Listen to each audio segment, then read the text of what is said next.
Good evening and welcome to the programme. Calls are growing for a pause in protests in central London ahead of two marches planned for this weekend, leading to one of Scotland Yard's biggest ever public order operations. One of the marches, the Unite the Kingdom rally, will start in Kingsway and it'll go via the Strand onto Whitehall and into Parliament Square. Meanwhile, the Nakba Day pro-Palestinian march starts in Exhibition Road and heads east via Knightsbridge and Piccadilly to Pall Mall. The new Conservative leader of Westminster Council has joined calls for a pause in protests in his borough, while London Mayor Sir Sadiq Khan has urged people planning to attend either march to do so peacefully and with consideration for others. Our political reporter Susana Mendonça has more.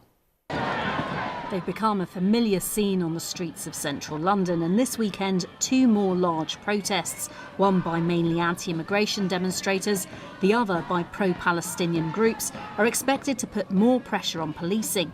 And now the new leader of Westminster City Council, which the Conservatives took back from Labour in local elections last week, has written to the Home Secretary and the Met, calling for repetitive protests to stop, in particular pro-Palestinian marches. We have marches in central London week after week after week, and some of them are very hateful, and they are putting people off coming into central London, both visitors and residents. People are worried about being seen going to synagogue, travelling around London, and that's wrong. And the Home Secretary is the person who decides what marches can and can't happen, and they need to take a much stronger line on banning the marches. Tensions have been heightened about the impact of pro-Palestinian marches on London's Jewish community following the Golders Green attacks. But organisers of this weekend's march say it's to mark an annual event they call Nakba Day, which commemorates the displacement of Palestinians in 1948, and they say they reject all forms of racism. The message I think it sends out to Palestinians in particular in London is that as far as the head of Westminster City Council is concerned, their grief, their loss, their suffering, their history doesn't matter, and is something that, that doesn't deserve to be commemorated. I think, beyond that, there are very obvious reasons. It won't be a surprise to any of your viewers that Westminster, being Westminster, is frequently the site of protest. The other major protest happening tomorrow is the Unite the Kingdom event organised by the far-right anti-Islam activist known as Tommy Robinson, who was behind another such protest last year.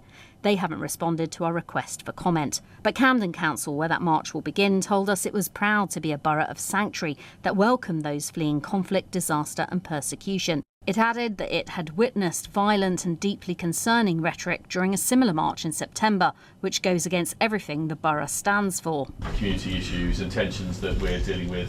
Today, an embattled Prime Minister joined London's Mayor on a visit to the Police Control Centre in Lambeth, where the Met will be coordinating the 4,000 officers who'll be needed, not just to cover the marches, but also an FA Cup final at Wembley too. The hospitality industry says it's worried about the impact on local businesses.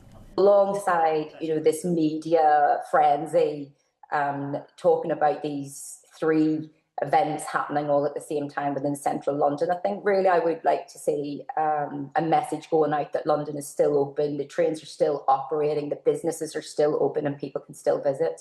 The political debate over which protests should or shouldn't happen continues to be an issue that divides opinion across London. Today, the Mayor, Sir Sadiq Khan, said the right to protest was a cornerstone of our democracy, but how it's done matters. And he added that anyone who incites religious or racial hatred this weekend would face the full force of the law. Susana Mendonça, BBC London.